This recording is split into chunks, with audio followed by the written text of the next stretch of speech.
Good morning, I'm Angelo Castro III. I'm Angela, and we are the Castro. It's a Friday today with Buddha's Belly, the yummy treats. Ano ba meron? We have fried rice, spare ribs, buchi, of course, yung beef, what do you call Beef it? stew.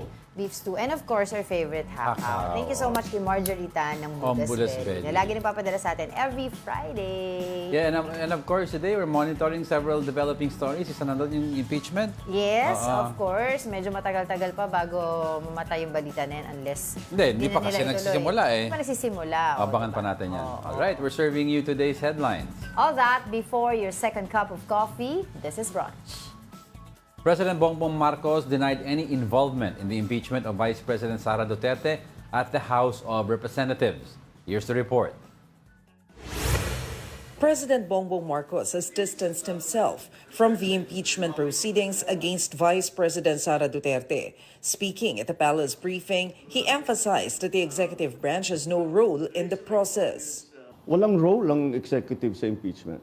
Marcos recalled his appeal last November, urging lawmakers not to file an impeachment complaint against the vice president. I made the pronouncement, sinabi ko na ayaw ko yung sana wag na tayo mag-impeachment dahil madaming ibang trabaho at actually it's also not practical. At nung panahon na yon, nung una kong sinabi yun, wala pang nagfa-file ng impeachment. Kung titignan naman ninyo, yung mga kaalyado ko sa House of Representatives, wala sa kanila ang nag-file. Wala sa sumunod naman nila sa hiniling ko sa kanila. However, since other groups pursued Duterte's impeachment in the House, Marcos insisted that the executive can only step aside. Once the impeachment complaints are filed, they have no choice. The House has no choice. The Senate has no choice. Kailangan nilang i-proseso ang impeachment complaint. And that's exactly what has happened. Meanwhile, the president confirmed that his son, Representative Sandro Marcos, sought his advice. Sandro was the first to sign the impeachment complaint, which passed the House of Representatives on February 5. Sabi ko kay Kong Sandro, sabi ko sa kanya, the process has already begun. So, it's your duty now to support that process. Marcos also acknowledged discussing the case with Speaker Martin Romualdez, his cousin, and other congressmen. Did we discuss it with the Speaker? Did we discuss it with the other congressmen? Of course. And that tinatanong, anong plano ninyo? Ano ba talagang gusto ninyong gawin? And that's it. Well, nandito na ito. Hindi na namin maiwasan. The president added that he is open to calling a special session of Congress to move forward with the impeachment trial, but only if the Senate makes a formal request. The senators ask for it, yes. Pero kung wala silang request na ganun, ibig sabihin may iba pa silang ginagawa. They're not yet ready. For now, Marcos describes himself as a very interested observer. For News 5, Maricel Halili, We Are One News.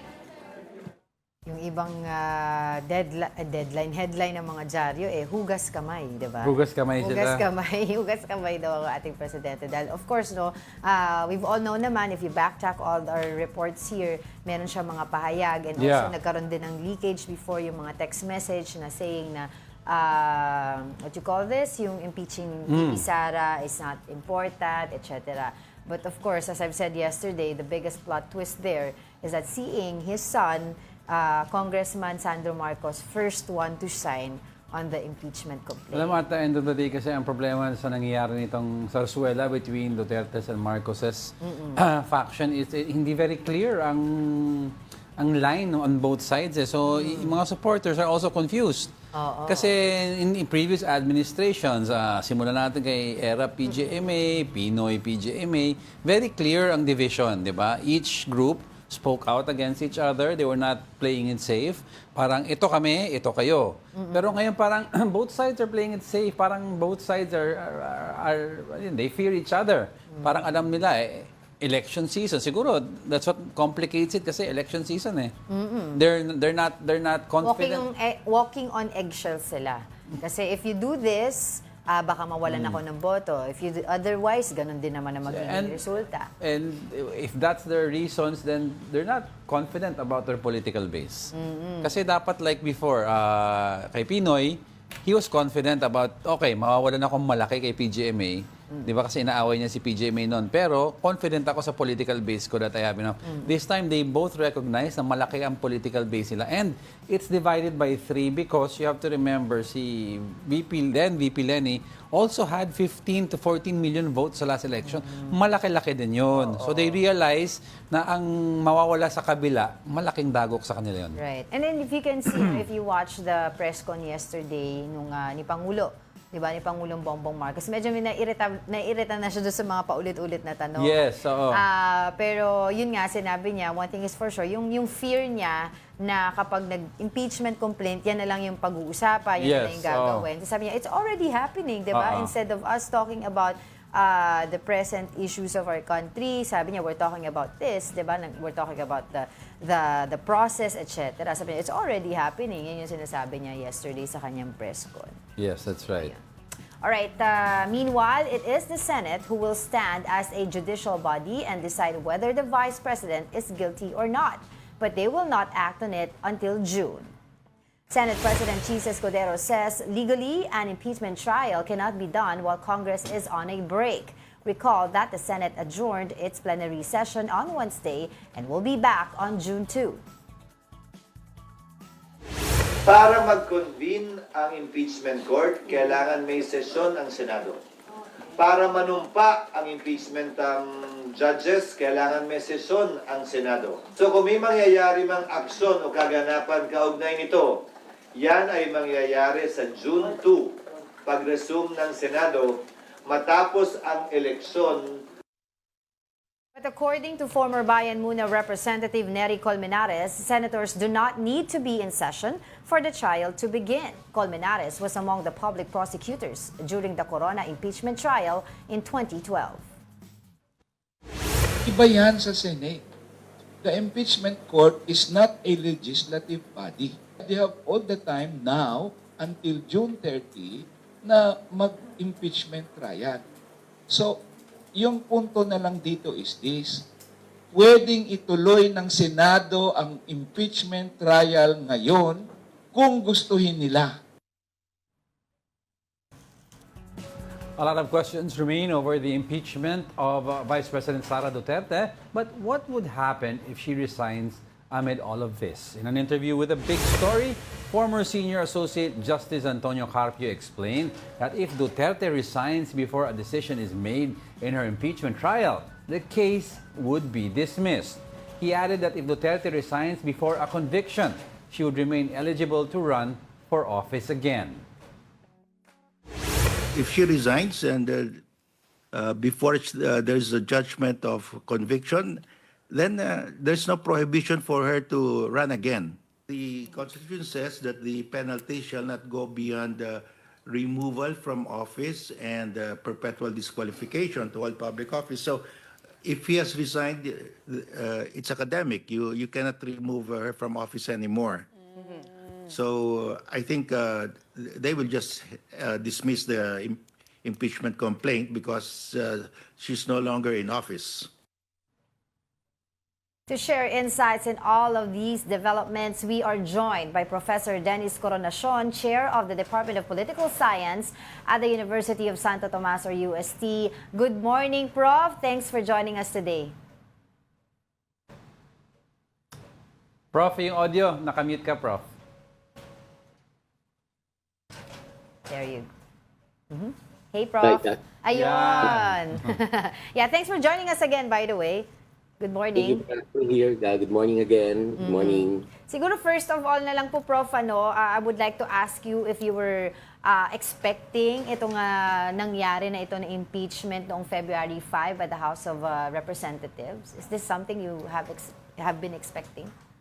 Well, since the first impeachment complaint was filed at the Congress, at the House of Representatives, how yung expectation ko that it would push through had increased. Sabi ko, pwede, posible, no? But again, in the background, there was this order from the President addressed to his allies in the House of Representatives to have nothing to do with these impeachment complaints. So I thought it was not going to prosper And just the other day, ito na, ang nangyari na, no? We were all surprised. Andyan na to, na-approve na impeachment complaint, the fourth one, and we're just waiting for the action on the part of the Senate.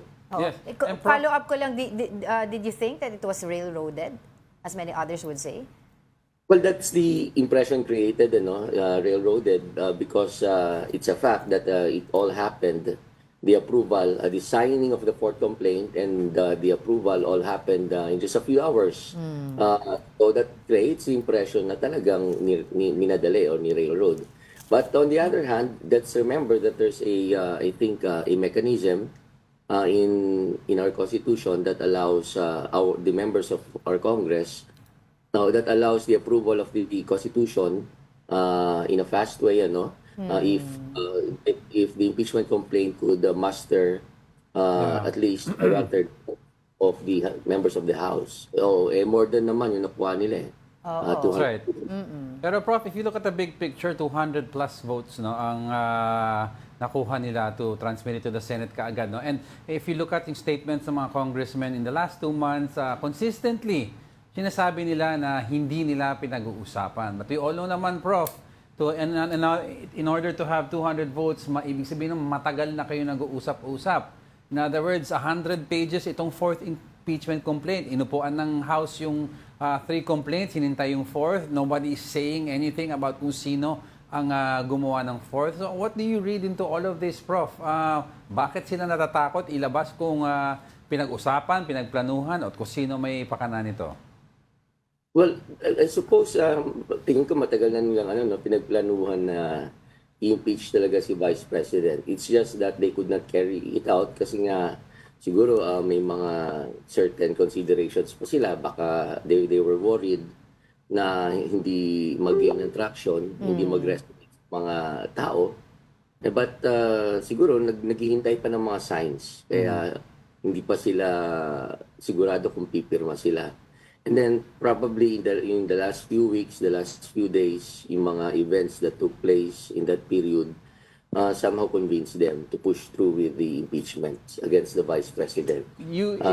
Sorry, go ahead. Yun nga po, marami nangyari na, no? Yung dapat sanang nag-simmer down na noon. Yeah. Noong December, na akala natin there was already a ceasefire between the two camps. Cold case na daw. Biglang uminit na naman, meron naman World War. So, that somehow I thought na baka nakakontribute yon sa checking of the decision of our congressmen na ituloy na impeachment. Yeah. Yun, Prof, ito two questions in related sa sinabi mo. Yung unang question is, you think is yung mga isa pang parang final straw at nag-trigger sa Congress to file this impeachment finally or sign all the impeachment complaint was yung pag-pronounce ni VP Sara all over the news na tatakbo nga siya bilang presidente, parang natauhan yung mga teka lang, pag tumakbo to, yari tayo dahil inaway natin. Number 2, you were mentioning signs. Maghihintay ng signs yung Congress. So do you think that yung Sandro Marcos signing the document was parang, ito pipirma ang anak ko, yan ang senyales nyo na, okay, I will not come out. I will not come out officially that to tell you, sige, go lang, you have my blessing. Pero by the son signing it, it gave strength to the other congressmen to also sign the complaint. Pero Prof, dagdagan ko lang yung isa pang factor na sinasabi nila, yung paghahain sa Supreme Court ng 'di ba kaso laban naman doon sa budget natin, 2025 budget. So all of those three, yung dalawang na-mention ni Diego and this one, do you think those are one of the factors bakit biglang nagkaroon ng impeachment complaint? Yes, lahat yun all the events that took place, yung mga intervening events na yun, I think contributed nga to the changing of the decision of our congressmen. Yung pong yung unang yung event na kauna-una pumirma yung anak ng ating pangulo, si Congressman Sandro Marcos, doon sa fourth impeachment complaint. I think that is very symbolic and suggestive that that Malacanang is behind this despite the denial. Parang yung parang yung anak pinakaunang pumirma, tapos yung Speaker of the House, yes, who happens as the President, pinakahuling pumirma. Parang although dinedenay ni Pangulo ni President Bongbong Marcos, parang may imprimatur niya. Mayroong go signal. pero iba yung sinasabi niya, iba yung pinopronounce niya. Pero alam nyo, despite the denial, tingin ko nagkaroon din ng, in terms of communication, when, I think last week, itong si Executive Secretary Bersamin, he's denied na the President has something to do in stopping the members of Congress from, I think, discussing the impeachment complaint. So, doon pa lang sabi ko, uy, parang hint na yun na pwede nang ituloy. And ito na ngayon unfolding event. Natuloy na yung i-approve yung impeachment complaint. Pero a lot of or some legal experts are saying na pwede yatang takasan ni Vice President Sara Duterte itong impeachment trial if she would go down the road kung anong ginawa daw ni dating former Ombudsman na Martires and COMELEC Chairman Andres Bautista. Baka daw makalusot siya doon. No? Ibig sabihin, magre-resign siya even before the impeachment trial would happen. Your thoughts on that po? Well, that can be an option, especially if it's coming from our constitutional expert. That can be an option for the Vice President. Siguro, if the impeachment trial has already started and along the way, she has noticed that the evidence against her are very strong and she might end up getting the guilty verdict, siguro pwede niya na i-preempt, Kasi medyo mabigat yung consequence pag siya ay naging nahatulan na guilty. So, perpetual disqualification from public office. So, yung kanyang plan to run for as president for the 2028 election, baka hindi matuloy yun if she gets the guilty verdict dito sa impeachment trial na to. So that can serve as an option. Pwede. Lalo pat ginawa na yan ng ibang mga, although nasa judiciary. Yes. Pero tingin ko mas mabigat yung reason para kumbaga man mas mabigat yung reason for her to do the same act. Kung sakali nakita niya na matatalo talaga siya, especially siguro magkakaroon na siya ng hint after the 2025 election, titingnan niya kung sino sa mga senador na nanalo ang pwedeng madagdag doon sa inihintay niya na 8 votes. Pero Prof, ano yung impact nito kay VP Sara in case she steps down amidst a impeachment trial, which may happen sa June pa, and then she resigns? Ano yung impact nito sa numero niya o sa base niya? Or yung mga on-the-fence voters, kung sakali sa 2028, lalaban nga si VP Sara sa presidential election? Well, yung pong resignation may create the impression that she's guilty. Or it can create that impression, So it might affect her chances of winning sa 2028 elections. So, yung mga diehard siguro, yung mga diehard Duterte supporters Will remain diehard. no matter what, andyan sila, Yeah. Sakaling magbago isip nila and they might withdraw their support. So what's going to happen, Prof? Let's say, for example, kasi alam naman natin very vocal yung support ng 3 senador sa Senate, And pang-apat pa si Senator Amy Marcos. Who am I talking about? Senator Bongo, Senator Robin Padilla, and Senator Bato de la Rosa.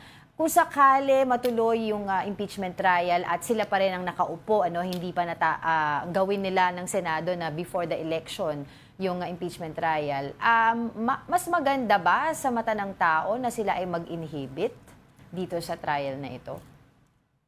Well, that can be an option, yung pag-inhibit, but since it is a political exercise, hindi naman in-expect sa mga judges natin. Mayroong expectation that they should be impartial and objective. Yes. Kaya nga, they've already admitted, especially si Senator Robin Padilla, sabi niya, I'm not going to vote in favor of impeaching the Vice President. So, inadmit niya na. And even though may ganung expectation that they should be, as judges in impeachment, should be objective and impartial, tingin ko hindi naman ganun hindi siya requirement since it's nature a political exercise. So parang pagkatiwalaan na lang natin na they will be impartial. Yeah. Oy, pero Pagdating ng trial, before we go, I'd like to ask Prof, kasi it's been made known out in the public na kung sakali nga natuloy na tong trial sa impeachment court, si former President Rodrigo Duterte would stand as a defense lawyer for the Vice President. Now, do you think this is a PR optic stunt in order to gain sympathy from the public? Now, you have the dad defending the daughter and a beloved former president? Yes, opo, this could be a PR stunt on the part of the president and could possibly benefit the Duterte family in terms of creating a narrative that would them. Tama ho, pwede. Pero kung iisipin natin how old is the former president? 78, 77, no? Mga ganun, Oo. Kaya pa ba niya yung rigor na impeachment trial? Susuriin niya yung mga evidence?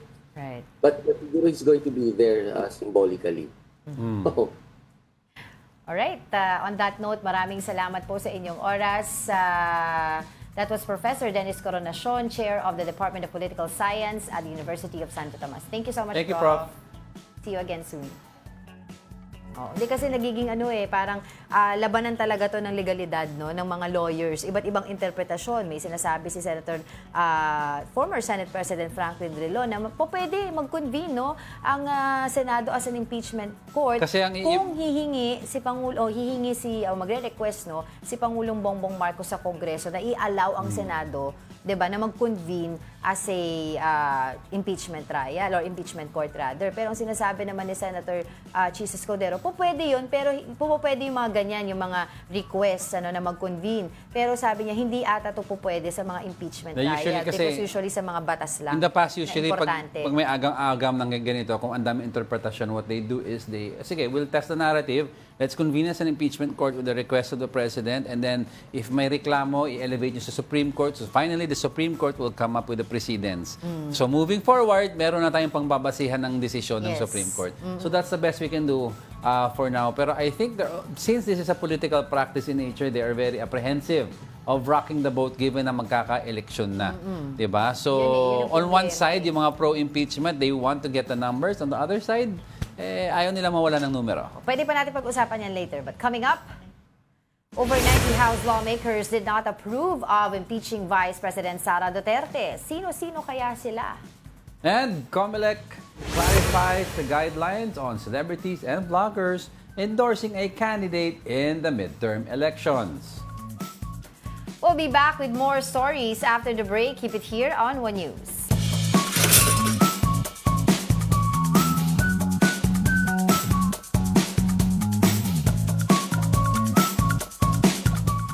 Good morning. You're still watching Brunch here on One News. Go ahead, Diego. Vice President Sara Duterte is holding a press conference today, February 7, following her impeachment by the House of Representatives. For updates, we have mobile journalist Amy Atienza. Amy, good morning. Angela, Diego, good morning. Nandito nga tayo ngayon sa Office of the Vice President Central Office kung saan naabangan natin ang magiging statement ni Vice President Sara Duterte patungkol sa impeachment na ginawa sa kanya ng House of Representatives. Pero so far, wala pa naman masyado nangyayari at aabangan natin at around 11 a.m. pa raw magsisimula yung press conference ni Vice President. Amy, meron ka na bang mga nakita dyan na kilalang supporters, known personalities na supporters ni VP Sara para umattend nung kanyang presser dyan ngayon?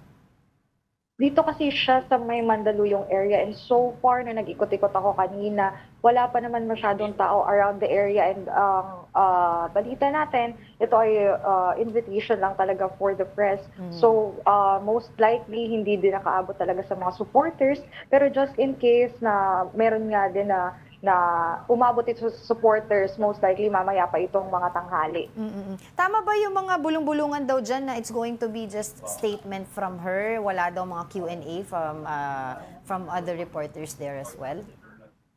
Yes, advisory na rin niya ng Office of the Vice President na wala nga daw questions na tatanungin during and after after the statement. So technically magsasalita lang naman dito si Vice President Sara Duterte at ito na nga siguro yung magiging official statement niya and update niya din after niya mabasa talaga lahat ng complaints sa kanya regarding sa impeachment. Amy, kasi ang daming senaryo lumalabas dito kung anong sasabihin niya. But do you have an inkling kung anong direction na papunta ng statements?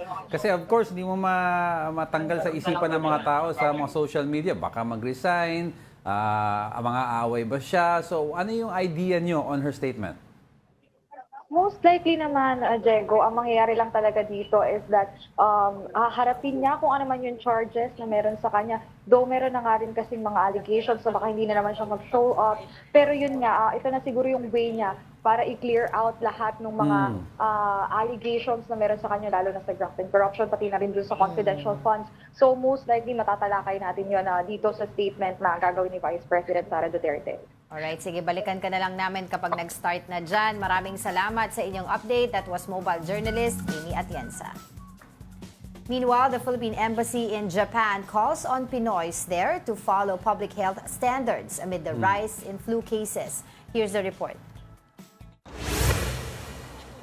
Temperatures have dropped in Japan. Aside from thick clothes, people were seen wearing face masks. RD, a Pinoy living in Japan, said people there are being extra careful, especially now amid the rise of flu-like illnesses. Sa household lang namin, yung pamangkin kong Japanese talagang sinisipon, inuubo, madali syempre mga bata, pati yung kapatid ko, tsaka yung brother-in-law. Yung seasonal flu, yun yung talagang kalaban ng mga tao.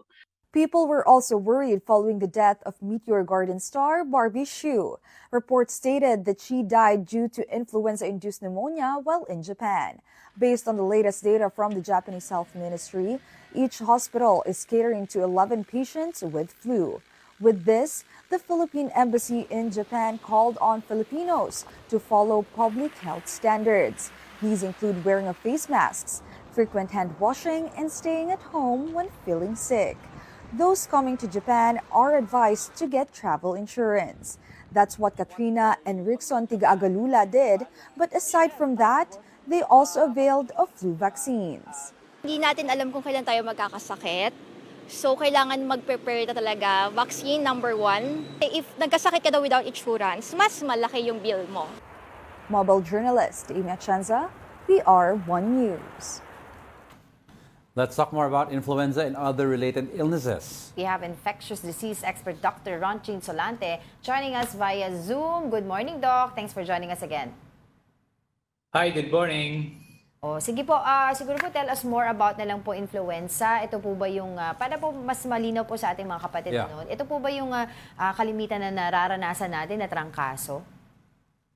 Yes, no? Ito yung influenza is a virus that is circulating in seasonal pattern.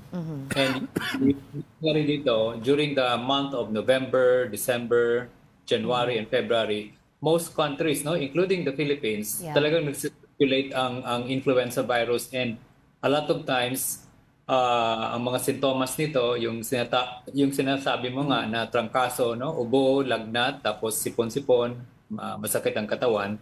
And people with influenza will just all healed without any treatment. Pero Doc, no, when do you think it's for a person who has the flu, no? Ano ba yung how do we differentiate if it's becoming too serious? Like in the case of yung sa Meteor Garden star, nag-influenza lamang and then naging pneumonia, but alam naman natin, Doc, basta maaga ang pagdedetect sa pneumonia, wala naman mangyayari. So how do you know when it's just too serious already? Diego, no, it's important na pag meron ka ng mga sintomas, no, pag tumuloy na yan ng mga 5 days, 7 days, nandun pa rin yung ubo, especially pag nahirapan ka ng huminga or yung ubo mo may plema nang lumalabas, tapos konting galaw mo lang, medyo hirap na ang katawan mo. This is common among may mga comorbidities na nadadala sa hospital dahil nga nagka-pneumonia. And they're not aware na it's a flu influenza pala. It started with the flu influenza and then nangyari, naging severe. And then that's the time that they also, a lot of them will have more severe form of this and can also be a cause of mortality. Amid all of this, Doc, sinasabi nila talaga yung importance ng vaccine, yung flu vaccine and pneumonia vaccine. Can you explain that to us po kung kailan po pwedeng magpa-vaccine nitong mga to? Okay, so ang recommendation natin dito sa Pilipinas, usually kasi ang flu vaccine dito sa Philippines mga April. Recommendation natin na dapat pagdating pa lang April, May, June dapat magpabakuna tayo, no? Dahil ang protection kasi ng flu vaccine will only last around 7 to, ibig sabihin, pinabakunahan natin sila earlier part of the year to prepare our influenza sa Pilipinas. It usually starts on July, August, na yan, September, hanggang December and then end of January, nandun ang mga sintomas ng trangkaso related. Ang common pa rin is influenza. Yung pneumonia vaccine po? Well, ang pneumococcal vaccine ay binibigay lang to. Meron tayong tinatawag na bagong mga bakuna ngayon na binibigay isang dose na lang at ulitin. Ang ginagawa namin dito, pag meron kang opportunity na makita mo itong mga vulnerable population, sinasabay namin yung pneumococcal at flu vaccine para isahan makuha mo yung opportunity na mabakunahan sila sa dalawang bakuna that can protect them against a more severe form of pneumonia kagaya ng pneumococcal at saka flu. Doc, para ma-explain lang mabuti kasi siyempre mga kababayan natin, they'd like to understand ano ba talaga ang nagagawa ng vaccine. Let's take for example, pneumonia vaccine. May mga nagpa-vaccine, sabi nila, nagka-pneumonia pa rin ako ba't pa ako nag-vaccine? So paki-explain, how does the vaccine help really? Yes, Diego, no? Napaka-importante maintindihan natin na itong mga bagong bakuna, ang effect nila, kumbaga ang benefit nila, hindi lang ganun na ka-effective sila in terms of protecting us, but ang pinaka-mataas talaga na bisa nito is protecting us against the severe form of pneumococcal flu, no? Kaya yung mga nabakunahan, may mga data na tayo dito, Diego, no? May mga comorbidities. Yes, nagkalagnat, nagkaubo, pero hindi tumuloy doon sa severe form dahil nga nabakunahan. Kumpara doon sa mga walang bakuna, yun talaga ang high risk na pwedeng mag-severe at pwedeng ikakamatay nila, especially yung mga bata at sa mga matatanda. Yes. Doc, I'd like to clarify kasi ang pneumonia, meron yan may bacterial, meron yan viral, may fungal. Diba? So, itong vaccine, what does it cover you from? Lahat ng forms? Ganito yan, Diego, yung pneumonia vaccine could only cover one organism, no? Yung Streptococcus pneumonia, which is a bacterial gen, no? At ito siya ang pinaka-most common cause of pneumonia na nakukuha natin sa mga bakterya. Ito naman yung virus na most common cause of pneumonia among the viral causes of infection. So, magkahawig yung dalawa, ang magkaiba lang, yung isa bacteria, yung isa flu, pero the same ang manifestation, the same ang mga complication niyan. Oo. Siguro linawin na lang din natin sa mga kababayan natin ngayon, Doc, kasi I remember nung mga bata pa kami sinasabi, uy, hindi na lang kaso siya kasi ang lamig ng panahon. Diba, sinipon siya kasi ang lamig ng panahon. And in fact naman talaga, hindi naman yung lamig ng panahon yung nagkukos nung sakit mo. Kayo na po mag-explain yan, Doc. Yes, ganito yan, no? Kaya nga tinatawag influenza or seasonal flu kasi usually during the time of the year may season talaga na mataas ang mga kaso, but it doesn't mean na doon lang ng mga buwan, no? Yung mga binanggit ko kanina, because it's a whole year round na mga infection na pwede tayong makuha na nagkataon lang during the taglamig na panahon tumataas ang mga kaso dahil mataas din ang hawaan. Kaya pala. Pero siguro reminders na lang din po sa mga kababayan natin, especially those who are going to travel abroad also. Ano ba yung mga dapat nilang gawin? Doc, go ahead po. Yes, ang advice ko ngayon, ang recommendation ko talaga, pag umpisa pa lang na nasa airport na kayo, no? Ang daming tao dyan, magsuot na ng face mask. Pagpasok sa airplane, magsuot na tayo ng face mask para hindi magkakahawa-hawaan. Paglabas nyo sa airplane, nandun na kayo sa ibang bansa, especially dun sa mga bansa na malamig ngayon, kagaya ng Japan, no? Ito yung medyo mataas ng mga kaso. Mas mainit na you have to protect yourselves para lang at least hindi kayo makakuha ng infection. At pag meron ng mga sintomas, you have to stay home, you have to rest at magpapagaling. Alright, on that note, maraming salamat po sa inyo. Thank you, infectious disease expert Dr. Ron Jean Solate. Thanks, Doc. Bilang Pilipino, bilang Pilipino. The Commission on Elections said celebrities and social media influencers can endorse family members or relatives running in the 2025 midterm polls. COMELEC Chairman George Garcia clarified that the regulation on paid endorsements doesn't apply to relatives up to the second degree of consanguinity or affinity. However, candidates must report any payments for endorsements not covered by this exemption in their statement of contributions and expenditures or SOSE. Failure to do so could lead to disqualification. Aminin na natin na hindi naman pumura pagka po kayo nag-avail ng isang celebrity. Pagka ang isang ordinaryong nangangampanya o kumakandidato, bumili lamang ng mga t-shirt, kinakailangan i-report. Ito pag nagbabayad ng milyon, hindi kinakailangan i-report at sasabihin sa atin libre. And I remember sa The Grill, when we spent time with Chairman George Garcia, sinabi, hindi naman kami ganun kasama siguro na hindi mo papayagan kung tatay mo tumatakbo, i-post mo yung tatay mo, or ganun, di ba? Given na yun, daddy, tito, kapatid, di ba? Given na yun. Pero ang sinasabi ni Chairman George, after pag third degree already, well, you have to declare that already. Tsaka, that will be counted totoo, already. Ang presumption ng COMELEC dyan, lahat ng mga artista o influencers na nag-i-endorse ng mga kandidato ngayong campaign elections ay binabayaran. Yun ang sinabi ng COMELEC, di ba? Basta ang word, Right. ang keyword na ginamit niya, presumption. Yun ang presumption. Kasi may mga di ba, I think ikaw nang tanong yun, parang, paano kung kalaban, tapos magpo-post yung kalaban, sabihin yung, di ba? Sabihin ng isa, yung kalaban ko nag-post nun sabi ni Chairman George, well, ang presumption namin is bakit ka magpo-post sa kalaban mo? Di ba? So, ikaw yun. Parang yan ang presumption Parang ano niya. yun before, yung wala pang mga social media, yung sa mga tarpaulin. Oo. Kunyari, di ba may specific areas lang na dapat lagyan ng Tapos tarpaulin? pag na-flag yung candidate, kalaban ko yun. Hindi ako yung naglagay nun Kalaban ko Kaya yun ang ganda Pero how are you going to ang ganda sinabi ni prove that? Chairman George, bakit ka magpo-post ng kalaban mo? Di na-promote mo yung kalaban mo, di ba? Maganda Hindi. naman. Ano daw, black propaganda. The keyword is presumption. Yun. So, ilan lamang yan dun sa mga bagong rules and regulations ng COMELEC kasi nga meron na tayo, as compared before, ngayon talaga mainit yung paggamit ng mga social medias ngayon. Kaya naglalabas sila ngayon ng regulations sa kanilang website. Alright, meantime, the implementation of gun ban in 2 Bangsamoro provinces has been intensified.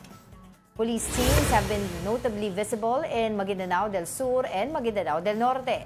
BARM Police said the Army's 6th Infantry Division is now helping them enforce the gun ban. This is to prevent a repeat of the deadly incidents in both provinces in the past 3 weeks. 10 people in Maguindanao del Sur had been killed, while Maguindanao del Norte had 5 deadly gun-related incidents. Yan, so the gun ban covers Umiiral yan, mga ngayon. PPC, permit to carry, mga legal guns. Ang nabanggit din ng COMELEC noon, ang magiging problema ngayon is yung mga illegal firearms na gagamitin sa eleksyon. Yun ang kailangan babantayan nila. Kasi yung gun ban, kung may existing permit ka, canceled muna yung permit habang may eleksyon. So, kunyari, legally, you're allowed to carry a gun. Ngayon, iwan mo na sa bahay yan. Yes. Okay. In other news? Sorry. Akin yun lang. In other news, authorities arrested 2 alleged fixers who were also posing as government officials on Wednesday. PAOK said the suspects extorted millions of pesos from families of foreign POGO workers. They would tell their victims that they could secure passports for them in exchange of money.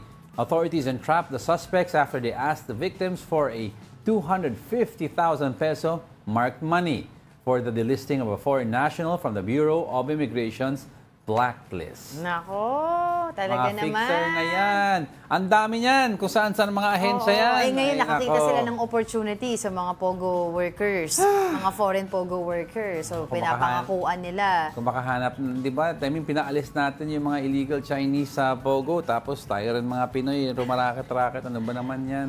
Anyway, don't go away. We're not done yet. Stay with us.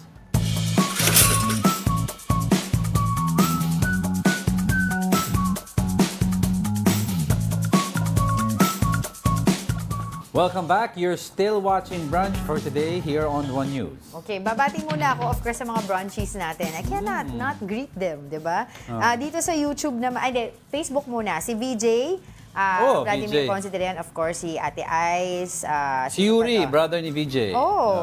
Ito kasi iba yung character nung kanyang good Some morning na lang Pokemon sa'yo. Go, Gary Field. Ayun. John Chara- Aquino. Character person.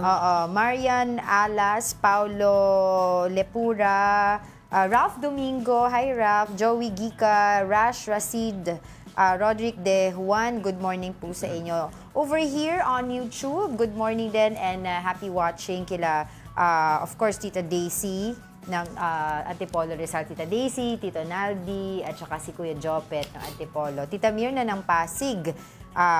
We also have Alex Fuentes, Ronald Maxtay, Geraldine Balolong, all the way from Bukidnon. Siya ay nanonood. Si Uy, Violeta De Balos. Sabi niya, nanonood daw sila ng kanyang mother na 86 years old. Uy, hello po. Gandang umaga, Oo, ma'am. Oo, maraming salamat po sa inyong panonood. Mark Santiago, nanonood din siya. Okay, si Summer Cabrera, of course. Good morning po sa inyo. Good morning. Nina Benales, of course. Don't Jesse forget. Mendez family. Okay, and Tita Esther Abay. All right, let's now move on to the news. A total of 91 lawmakers have refrained from signing the impeachment complaint against Vice President Sara Duterte. Iloilo Representative Lawrence Defensor, one of the prosecutors in the impeachment trial, noted that each lawmakers had their own reasons for not supporting the complaint. Some notable figures who did not sign include allies of VP Duterte, such as former President and Pampanga Representative Gloria Macapagal Arroyo and Sagip Party List Representative Rodante Marcoleta. Senatorial candidates like Camille Villar and AXIS Party List Representative Erwin Tulfo also refrained from signing the complaint. Yun. Yan yung Kanya-kanyang mga- ano siya, Oo. kanya-kanyang reasons. Yung, Yeah. Most of them kasi yung iba, well, of course, you would expect that to former President and now Congresswoman Gloria Macapagal Arroyo. Because we all know naman yung alyansa niya with VP Sara. But of course, yung ibang mga reasons, yan yung mga may kamag-anak daw sa Senado. Sila yung mga hindi nag-sign. Like you have Villar, you have Revilla, also yung anak niyang dalawa, tapos yung asawa niya, yan, mga hindi mga... Pero yung alam mo, yung refraining from doing things to avoid yung mga bahid-bahid na ganyan, understandable yan if it's a judicial court or practice because very detrimental sa kaso ang ganyan. But this is a political exercise and alam naman natin, no matter what happens, diba, there will always be motive since it's a political exercise nga. Right. So if you are standing by a certain brand of politics, might as well come out and say, ito ako, ito sinusuportahan ko. Diba? Kasi kung hindi, ang term doon, hindi ka pala matapang na to stand up for your principles. And Parang show the ano lang public. siya, neutral lang. Kung show the public, ano ka, saan ka papanig? Kaliwa, kanan, sa Bakit gitna. daw kailangan kasi may ipanigan? Ha? Bakit daw kailangan may Because you have to show what you, kaya nga politics kung anong platform mo. Platform ko, platform niya ang papanigan mo. Diba? Pakita mo yung kulay mo. Anyway. In other words, before you go on, have some cojones. Yun. Meanwhile, Senator Amy Marcos says she is opposed to the impeachment of Vice President Sara Duterte. Amy said the government should focus on legitimate problems endured by Filipinos. Quoting her, she said, impeachment ba at destabilisasyon ang solusyon? Amy added that she rejects a revolutionary government. The presidential sister is a known ally of Vice President Sara Duterte. Well, if you impeach the Vice President, ang presidente pa rin natin si Bongbong Marcos, PBBM. So, paano naging revolutionary government?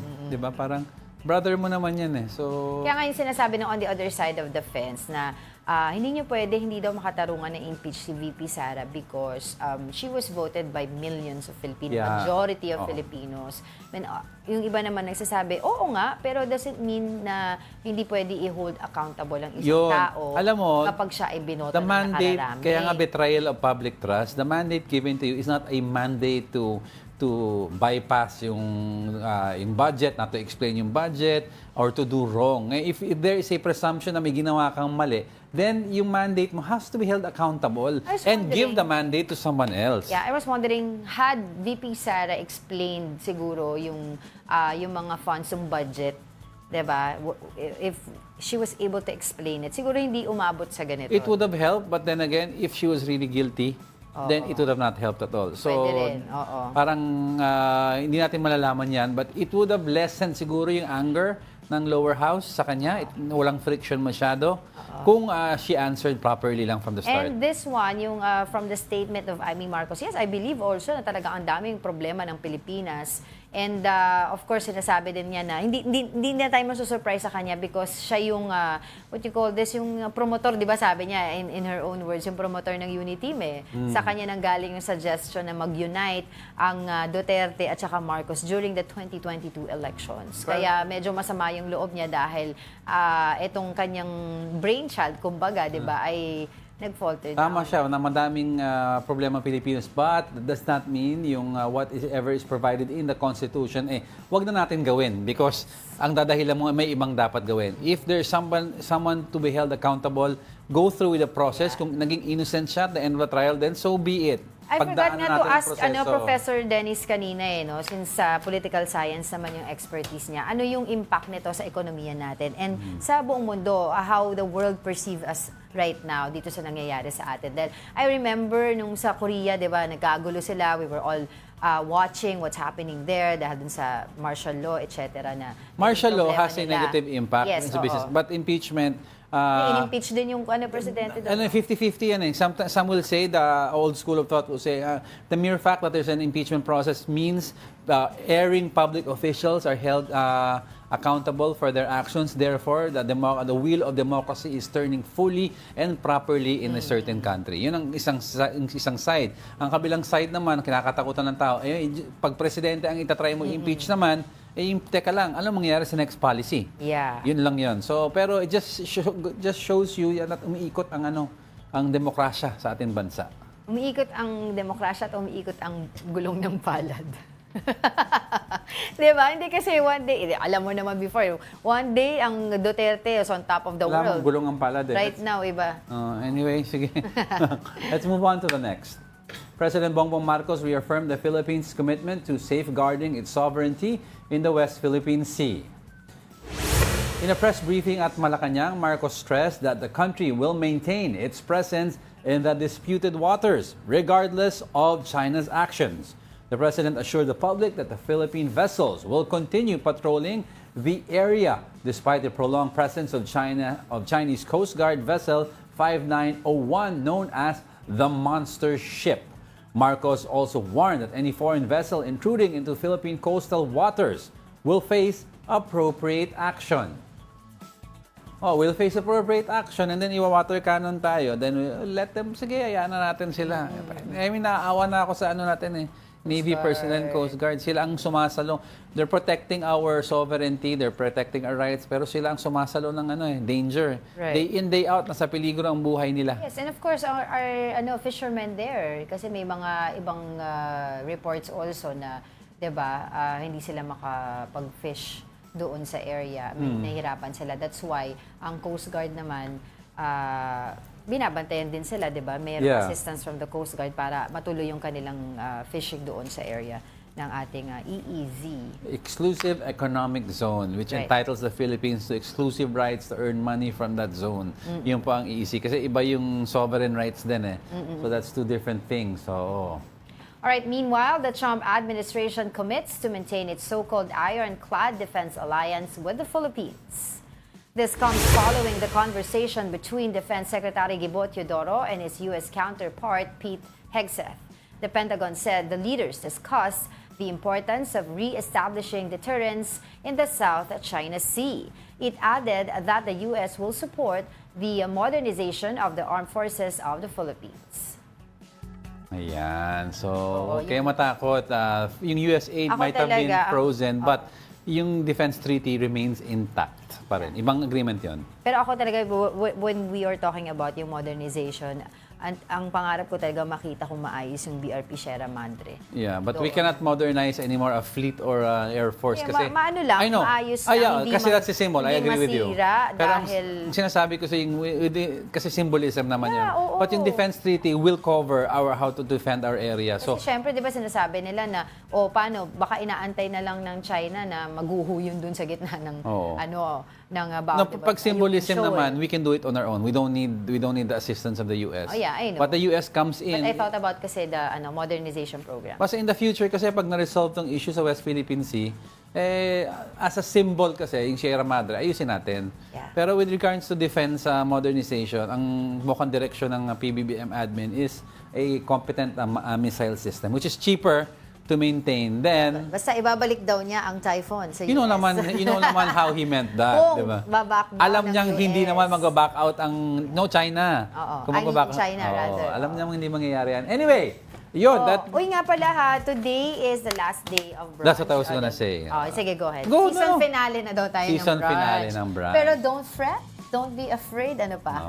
Don't be sad. Oo, Dahil... today is the last episode of Brunch. It's been a wonderful 1 year for everyone. Thank you sa mga tao nandyan sa kabila. Yung sila Direk Marvin, si sila Mer Abad, Kuya si Mer, JR, si Lane, Lane, si Kuya Bong, si Ayan, yung mga writers si natin. Ate Barbie. Of course. Sino pa ba nakalimutan namin? Si Lalaine, Sinabi namin si Madam Lalaine. Si diba? Madam Lalaine, Si pwede mo. Thea. Si Carlo.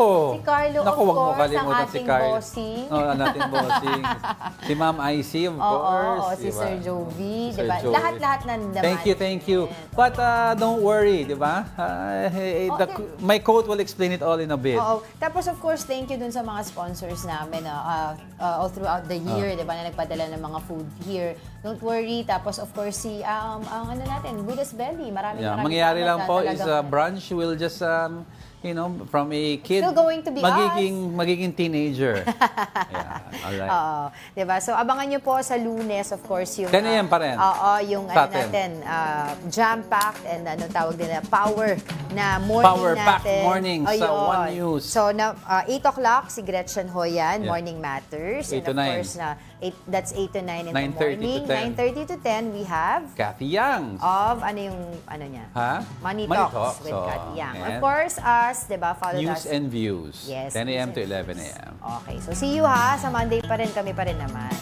And with that, I'd like to leave all of you with a final word for brunch. Move on. It's just a chapter in the past. Don't close the book. Just turn the page. A quote from my father, Angelo Castro Jr. Ayan, no? Uy, pero tune in for the... Move on. Diba? Oo, it's just a chapter in the past. So don't close the book. Just turn the Turn page. the So we're turning the page today. Yes. So, kabilang chapter naman po Kabilang ang The chapter. Castros. With News and Views, that's going to be 10 a.m. to 11 a.m. 10 to 11 a.m. But don't forget to tune in for the press conference of Vice President Sara Duterte following her impeachment by the House of Representatives. Batiin ko lang muna si nakalimutan ko si June San Joaquin at saka si Mirna o Almaria ng Pasig. Yan, maraming salamat. And si Leonie Valdesoto, nagpahabol lang sila kasi hindi na tayo makakabati sa susunod. And that wraps up today's final episode of Brunch. Join us again on Monday for News and Views. I'm Angela Lagunsad Castro. And he is Angelo Castro III. We are One News, all sides, all the time. Happy weekend!